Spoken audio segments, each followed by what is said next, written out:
Movie की शुरुआत में मधु नाम की लड़की को दिखाया जाता है जो एक वेश्या कोठे पर होती है।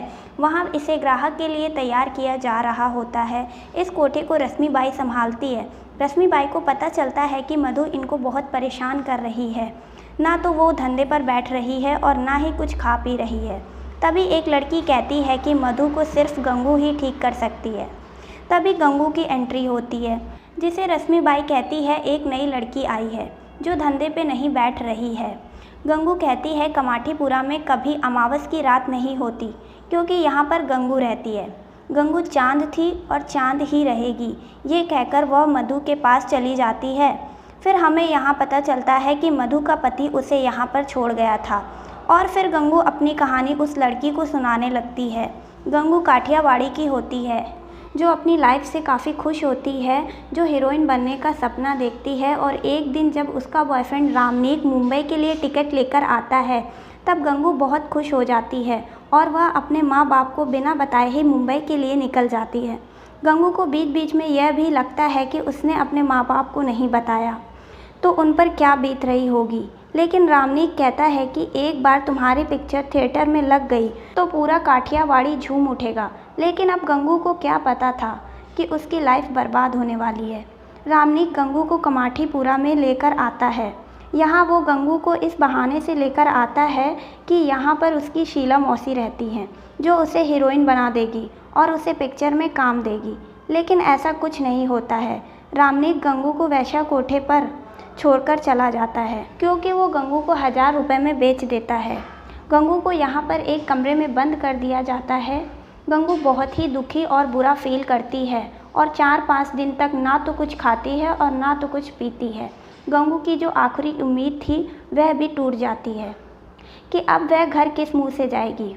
उसका नाम तो बर्बाद हो ही गया है। इसलिए फिर गंगू एक वेश्या की तरह रहने लगती है और ग्राहकों को रिझाने लगती है। शीला मौसी गंगू को बताती है कि तुम्हारा पहला ग्राहक तुमको 20% ज़्यादा देकर गया है, इसलिए फिर एक्स्ट्रा पैसे वह गंगू को दे देती है। लेकिन गंगू पैसों को जला देती है और कहती है आज से मेरा नाम गंगा नहीं गंगू है, सेठ ने मुझे नया नाम दिया है। और दोस्तों यहीं से गंगा का नाम गंगू पड़ता है। धीरे धीरे गंगू को शीला मौसी के कोठे पर रहे 1 साल हो जाता है और एक दिन वो सारी लड़कियों के साथ रोशन टॉकीज में मूवी देखने जाती है और वहाँ पर एक आदमी गंगू को छेड़ने लगता है। तभी गंगू उसे मारने लगती है और कहती है कि एक दिन की छुट्टी भी नहीं मना सकते क्या हम। सीन शिफ्ट होता है शीला मौसी के कोठे पर, जहाँ एक लड़की गंगू को उसके पापा के लिए खत लिखने को कहती है। पर गंगू के साथ बाकी लड़कियां भी भावुक हो जाती हैं और उन्हें अपने घर वालों की और अपने माँ बाप की याद आने लगती है। वह सोचने लगती है कि अगर वह अपने पापा के पास चली जाती तो आज यहाँ नहीं होती। उनके पापा उन्हें रोक लेते। सुबह के 4 बजे का टाइम होता है। शीला मौसी अपने चेहरे पर पाउडर लगा रही होती हैं। तभी उसका आदमी आकर कहता है कि एक आदमी आया है जिसका नाम शौकीन अब्बास है और वो सिर्फ गंगू के लिए आया है। शीला मौसी गंगू को कहती है कि एक आदमी आया है जो डबल पैसे दे रहा है, इसलिए फिर गंगू उस आदमी के साथ चली जाती है। लेकिन वह आदमी गंगू के साथ वह सब करने के साथ साथ उसको बहुत बुरी तरीके से मारता भी है और गंगू काफ़ी चिल्लाती है लेकिन कोई कुछ नहीं कर पाता। फिर यहाँ से सीन शिफ्ट होता है हॉस्पिटल में, जहाँ पर गंगू को एडमिट कराया जाता है क्योंकि उसके हाथ पैर से लेकर शक्ल तक सबकी धज्जियाँ उड़ जाती हैं। शीला मौसी को पहले से ही पता था कि वह आदमी थोड़ा ठीक नहीं है, लेकिन गंगू की अकड़ उतारने के लिए शीला मौसी ने भी कुछ नहीं किया। सारी लड़कियां कहने लगती हैं कि उस हैवान को सज़ा मिलनी चाहिए। शीला मौसी सबको मस्का लगाने लगती है कि तुम्हारे माँ बाप ने तुम सबको मेरे पास छोड़ दिया, मैं खुद को बेचकर तुम्हें पाला पोसा है। रोने की एक्टिंग करके बाहर चली जाती है। अगली सुबह कमली और एक लड़की गंगू को बताती है उस आदमी का नाम शौकीन अब्बास है जो करीम लाला के लिए काम करता है। करीम लाला बहुत ही बड़ा शख्स है जिससे पुलिस भी डरती है। करीम लाला का नाम सुनकर गंगू को थोड़ी सी उम्मीद नज़र आती है, इसलिए वह फिर मदद के लिए करीम लाला के पास चली जाती है और उसे बताती है कि आपके एक आदमी ने मेरे साथ गलत और मेरा बहुत नुकसान किया है और मैं इंसाफ चाहती हूँ और अपने शरीर के घाव दिखाती है। और फिर करीम लाला उसकी मदद करने के लिए तैयार हो जाता है और वह बिलाल को शीला मौसी के कोठे के बाहर खड़ा करवा देता है ताकि वहाँ पर जो कुछ भी हो वह वहाँ की अपडेट दे सके। 1 महीने गुजरने के बाद शौकीन अब्बास फिर से आता है। अब शीला मौसी को तो पैसे कमाने थे और इस बार वे 4 टका ज़्यादा दे रहा था, इसलिए वे गंगू को कहती है कि वह फिर से आया है। अब गंगू को कैसे भी उसे सबक सिखाना था। वह सभी लड़कियों को कहती है कि बिलाल को कहकर करीम लाला को इत्तला कर दो कि वह आ गया है। बिलाल अपनी साइकिल पर करीम लाला को बताने निकल जाता है और गंगू शौकीन अब्बास के पास फिर से चली जाती है, लेकिन इस बार करीम लाला यहाँ पर आ जाता है और उसके आदमी शौकीन को पकड़कर लाला के पास ले जाते हैं। करीम लाला बहुत ही गुस्से में होता है और वह शौकीन को पकड़कर अपनी कार पर उसका सर फोड़ देता है। गंगू शौकीन से अपने पैसे मांगने लगती है। वे उसके गले की चैन निकालकर उसे गाली देकर चली जाती है। शीला मौसी की हालत अब ठीक नहीं रहती है, इसलिए वह दवाई लेना शुरू कर देती है। वहाँ पर एक सेठ आता है जो सिर्फ गंगू के साथ हम बिस्तर होना चाहता है, लेकिन गंगू कहती है कि मुझे आज बुखार है। अगली सुबह शीला मौसी नहीं रहती है, मतलब कि उसकी मौत हो जाती है। इसके बाद गंगू कहती है कि उसके आदमियों को यहाँ से भेज दो, क्योंकि अब हम अपना ख्याल खुद ही रख लेंगे। कोठे पर एक दिन पुलिस वाला आता है, जिसे गंगू के थ्रू कमली कहती है, आजकल तुम हफ्ता बहुत ज़्यादा लेने लग गए हो, हमारी कमाई का 40 टका तो तुम ही रख लेते हो। लेकिन वह पुलिस वाला कहता है कि नया ऑफिसर आया है, उसकी वजह से थोड़ा ये सब हो रहा है। लेकिन जब करीम लाला का नाम आता है तो फिर वो पुलिस वाला मान जाता है कि अब वो उससे कम ही हफ्ता लेंगे। अगली सीन में कमली के साथ सारी लड़कियां गंगू के पास आती हैं और उसे एक तोहफ़ा देती हैं, जिसमें सफ़ेद साड़ी होती है और उसे कहती हैं कि अब तुम हमारी घरवाली बन जाओ और कोठे को संभालो। ये कहते हुए गले लग जाती हैं और फिर गंगू यहाँ से गंगू बाई बन जाती है। प्लेजर में गंगू बाई मधु को 2 ऑप्शन देती है, एक तो उसे कोठे में रहने का और एक मरने का, लेकिन मधु मरने का ऑप्शन चुनती है। इसलिए फिर गंगू बाई मधु को यहाँ नहीं रखती है और अपने साथ ले जाती है और अपने आदमियों को कहती है कि वे मधु को उसके गांव छोड़ दें। इसके बाद टेलर चाचा आते हैं जो कुछ साड़ियाँ लाते हैं और साथ ही गंगू बाई के ब्लाउज़ का नाप लेने भी। लेकिन इस बार उसके साथ एक लड़का आता है जिसे गंगू बाई की नज़र ही नहीं हटती और टेलर चाचा बताते हैं कि अब से आपके ब्लाउज का साइज़ और साड़ियों का काम यही संभालेगा। उस लड़के का नाम अफसान रजाक होता है, जिसे गंगू बाई रजाक साहब कहने लगती है, जो रोज़ गंगू बाई को देखने उसके घर के नीचे आ जाता है। इसके बाद इशारों में बातें होना शुरू हो जाती हैं और धीरे धीरे अफसान रज्जाक गंगू बाई के बहुत करीब आ जाता है और गंगू बाई को कमाठीपुरा में घुमाने भी ले जाता है। इलेक्शन सर पर होते हैं और इस बार के इलेक्शन कैसे भी करके गंगू बाई जीतना चाहती है, लेकिन जब रहीम हफ्ता लेकर आता है तब हफ्ता बहुत कम मिलता है। इलेक्शन में बहुत खर्चा होने वाला होता है, इसलिए रहीम बताता है कि 2 साल से रजिया बाई यहाँ की प्रेसिडेंट है और उससे जीतना नामुमकिन है, लेकिन गंगू बाई को विश्वास होता है कि वह इलेक्शन ज़रूर जीतेगी। ईद होती है, इसलिए गंगू बाई करीम लाला के पास सुवैया लेकर पहुंचती है, लेकिन यहाँ पर वो पैसों के लिए आती है। इलेक्शन में बहुत पैसे चाहिए होते हैं। रहीम लाला कहते हैं कि कितने पैसे चाहिए, तब गंगू बाई कहती है कि कमाठीपुरा में आपका जो शराब का धंधा है वो मुझे संभालने दो। पहले तो करीम लाला मना कर देता है, लेकिन जब गंगू बाई के नेक इरादे को वह सुनता है तो फिर करीम गंगू बाई को अपना बिजनेस पार्टनर बना लेता है और साथ में उसको एक नई कार भी देता है। दरअसल दोस्तों, गंगू बाई इलेक्शन जीतकर कमाठीपुरा की औरतों की ज़िंदगी बदलना चाहती है। अगर रजिया बाई इस बार भी जीत गई तो सारी कमाठीपुरा की औरतों की ज़िंदगी बर्बाद हो जाएगी। अगले सीन में अफसान रज्जाक गंगू बाई का ब्लाउज़ लेकर उसके पास पहुंच जाता है। गंगू बाई नहा रही होती है। गंगू बाई को नहाते देख अफसान रज्जाक की आंखें खुली की खुली रह जाती हैं और वह कहता है कि आप बहुत खूबसूरत हैं। और ये सुनकर गंगू बाई कहती हैं कि पहली बार मेरे सामने कोई मर्द बैठा है। बातों बातों में अफसान रज्जाक गंगू बाई को अपने प्यार का इजहार भी कर देता है। गंगू बाई से कहता है कि वह उनसे बहुत प्यार करता है और बदले में गंगू बाई भी कहती हैं कि वो भी, और फिर ये दोनों गले मिल जाते हैं। और फिर गंगू बाई भी अपनी कार लेकर अफसान के पास पहुंचती हैं और उसे लेकर घूमने निकल जाती हैं। कार में बैठकर ये दोनों रोमांस वाली मस्ती करते हैं।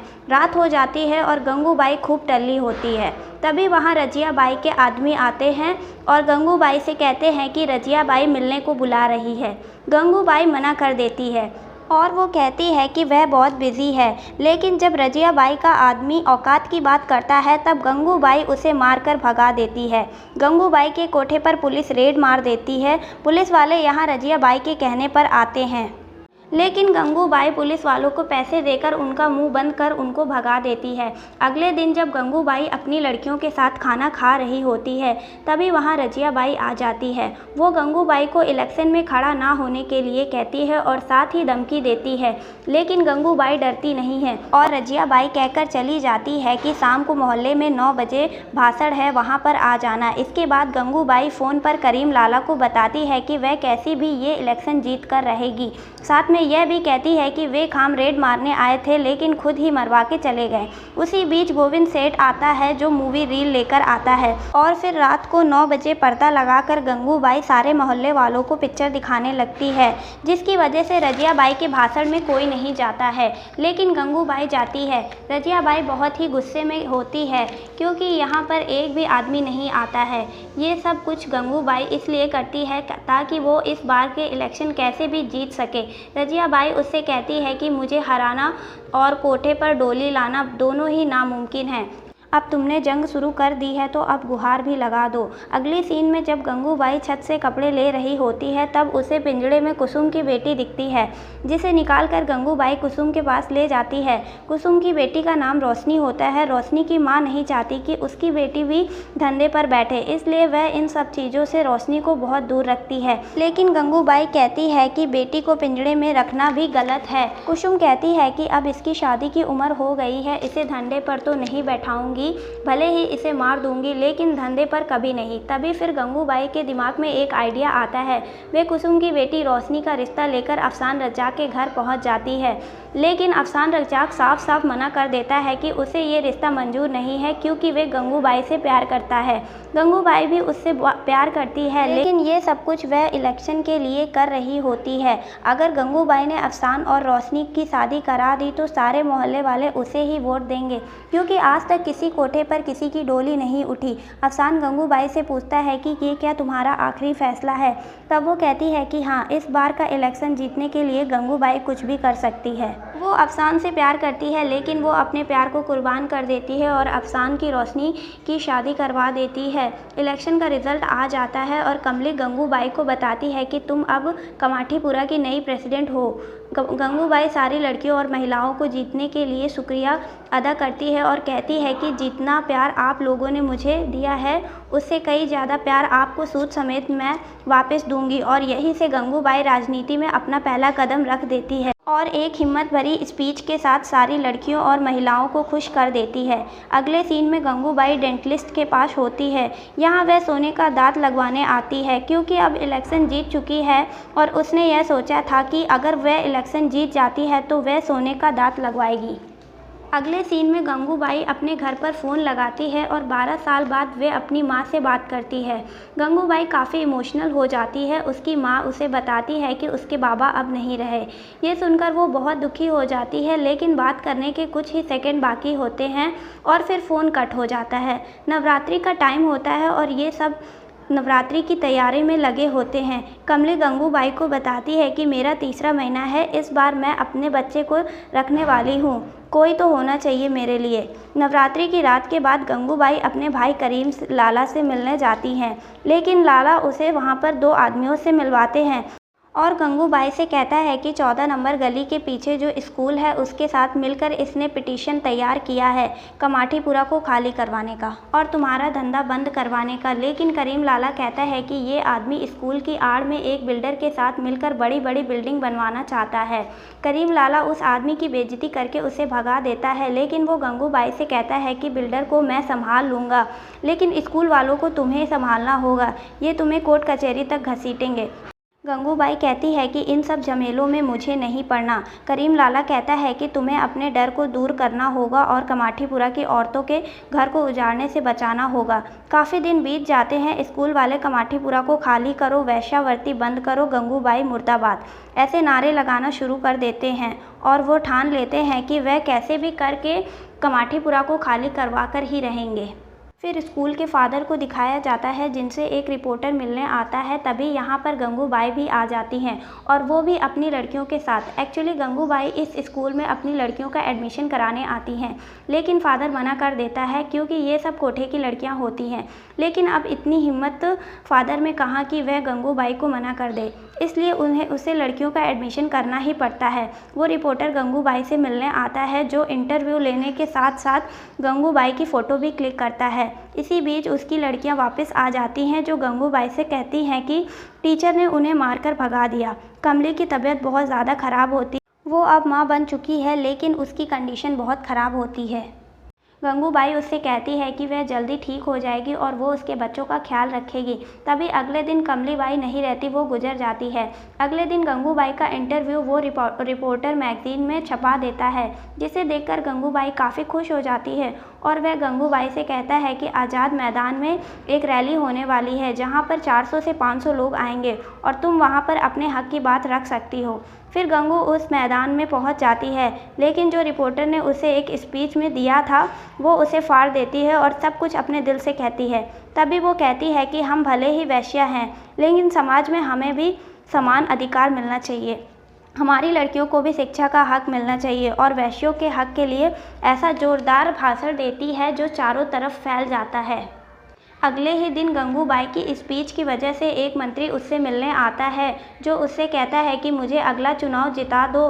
तो गंगूबाई कहती है कि पहले हमें हमारा हक दिलाओ, लेकिन मंत्री कहता है कि अब ये पिटीशन सुप्रीम कोर्ट तक पहुंच चुकी है और अब प्रधानमंत्री ही कुछ कर सकते हैं। गंगूबाई उस मंत्री को अगला चुनाव जीतने के लिए कह देती है। तभी वो मंत्री फिर गंगूबाई का दिल्ली जाने का प्रबंध करवाता है ताकि वे वहाँ पर प्रधानमंत्री से मिल सकें। गंगूबाई दिल्ली पहुँच जाती है और वहाँ जाकर वे प्रधानमंत्री जी से मिलती है और वैश्याओं को कानूनी दर्जा मिलना चाहिए, ऐसी कई सारी बातें कहती है। प्रधानमंत्री कहते हैं कि इस पर वह एक कमेटी बिठाएंगे और इस विषय पर चर्चा जरूर करेंगे। दोस्तों, जब तक गंगूबाई जिंदा रही तब तक काले गुलाबों का बगीचा हमेशा ही खिला रहा। गंगूबाई महान नहीं थी लेकिन शैतान भी नहीं थी। गंगूबाई जैसी का नाम इतिहास की किताबों में नहीं होगा, लेकिन कमाठीपुरा की गलियां अपना इतिहास याद रखती हैं और कमाठीपुरा की गलियां बताती हैं कि गंगूबाई के रहते हुए एक औरत भी बेघर नहीं होगी। सफ़ेद साड़ी, सोने का दाँत, सोने जैसी दिलवाली गंगूबाई, जिसने वैश्याओं के पेशे को कानूनी दर्जा दिलवाने की कोशिश की, जिसने बदनाम गली को एक नाम दिया। फिल्म के पोस्टर तो हर शुक्रवार को बदलते हैं, लेकिन गंगूबाई वह हीरोइन थी जिसके पोस्टर पिछले 50 सालों से कमाठीपुरा में लगे हैं। हीरोइन बनने आई थी गंगू, कमबख्त पूरा का पूरा सिनेमा ही बन गई। और दोस्तों, इसी के साथ गंगूबाई काठियावाड़ी मूवी यहीं पर ख़त्म हो जाती है।